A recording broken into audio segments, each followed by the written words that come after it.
ang nag-deliver papunta sa bahay nila Pangulong Bongbong Marcos at Speaker Martin Romualdez mag-insert o magpasok ng 100 billion worth of projects sa BICAM. Sana po ay hindi nila ako mapatay bago ko mailabas ang lahat. Ginawa ko lang ang utos sa akin, pero ngayon, handa na akong harapin ang lahat. Ginagamit ng administrasyon ang buong resources ng bansa para tumahimik ako. That he will shoot me if I will talk. Gagamitin ako bilang panakipbutas sa kanilang kampanya laban sa korupsyon. Hindi na ako mananahimik, ilalabas ko ang lahat ng katotohanan. May resibo, may ebidensya, at may pangalan. Para sa bawat Pilipino, alam ko na buo ang galit ninyo sa akin ngayon. Nauunawaan ko rin kung bakit, lalo na at malaki ang halagang nakataya. Pero bago kayo humusga, hayaan ninyong ipaliwanag ko ang buong katotohanan. Matagal akong hindi nagsalita dahil may direktang utos sa akin. Huwag nang bumalik ng Pilipinas at manahimik na lamang. Umalis ako noong July 19, 2025 para sa aking medical check-up. Nakaplanong bumalik pagkatapos ng SONA ni Pangulo. Pero habang papauwi na ako, tinawagan ako ni dating Speaker Martin Romualdez at sinabihan, "Stay out of the country. You will be well taken care of as instructed by the President." Noon naniniwala pa ako sa kanila, kaya't hindi ako bumalik.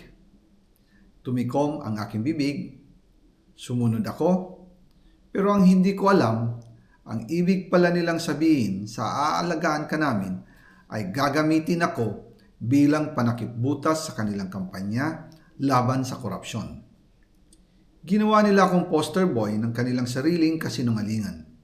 Ngayon, hindi na ako mananahimik, ilalabas ko ang lahat ng katotohanan. May resibo, may ebidensya, at may pangalan. Nagsimula ito nung tumawag si Sekmina Pangandaman sa akin nung nag-umpisa ang BICAM process last year, 2024. Ang sabi niya, katatapos lang ng meeting nila ni Pangulo at may instructions na mag-insert o magpasok ng 100 billion worth of projects sa BICAM. At sinabi pa ni Sekmina, you can confirm with Yusek Adrian Bersamin dahil magkasama sila sa meeting ni Pangulong BBM noong araw na yon. Tinawagan ko po agad si Yusek Adrian Bersamin at tinanong ko kung may instruction nga ba ang Pangulo na magpasok ng 100 billion during their meeting. Ang sabi niya ay totoo nga po. Right after our conversation, tinawagan ko po si dating Speaker Martin Romualdez at nireport ko ang instructions ng Presidente to insert the 100 billion projects. At sinabi niya sa akin, what the President wants, he gets. After ng ilang araw, nag-set po ng meeting si Sekmina Pangandaman at Yusek Adrian Bersamin sa amin ni dating Speaker Martin Romualdez sa Aguado Building in front of Gate 4 ng Malacanang at nandun din po si Yusek Jojo Cadiz. During the meeting, binigay po ni Yusek Adrian Bersamin ang listahan na worth 100 billion. Tinanong ko po si Yusek Adrian kung saan galing ang listahan. Ang sagot niya, galing kay PBBM mismo at binigay niya ito mula sa brown leather bag.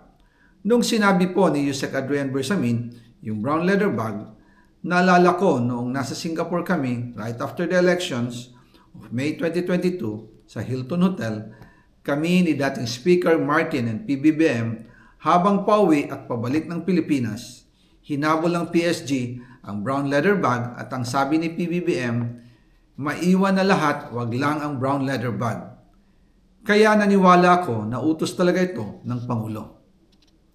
Pagkatapos ng ilang araw, I informed sina dating Speaker Martin Romualdez, Sekmina Pangandaman, Yusek Adrian Bersamin, and Yusek Jojo Cadiz na kung pwede 50 billion lang ang ipasok sa program funds dahil so sobra ang DPWH funds versus sa DepEd. In practice, hindi pwede na mas malaki ang budget ng DPWH kaysa edukasyon. And yung balance na 50 billion, ilagay na lang sa unprogrammed funds for the 2025 budget dahil Office of the President din ang nagre-release ng lahat ng unprogrammed funds.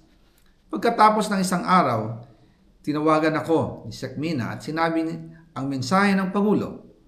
Ipasok ninyo yan dahil pinangako na sa akin ni Speaker Martin yan at hindi na pwedeng baguhin. Kumbaga, ang utos ng hari hindi pwedeng mabali. Again, I informed the Speaker and asked clearance about the instructions ng Pangulo. At ang sabi niya, wala tayong magagawa. Kaya po nagtataka ako kung bakit sinasabi ni Pangulo na hindi niya makilala ang budget, samantalang lahat na binawas at dinagdag sa mga ahensya ng gobyerno ay humihingi ng approval sa kanya si Sec Mina Pangandaman.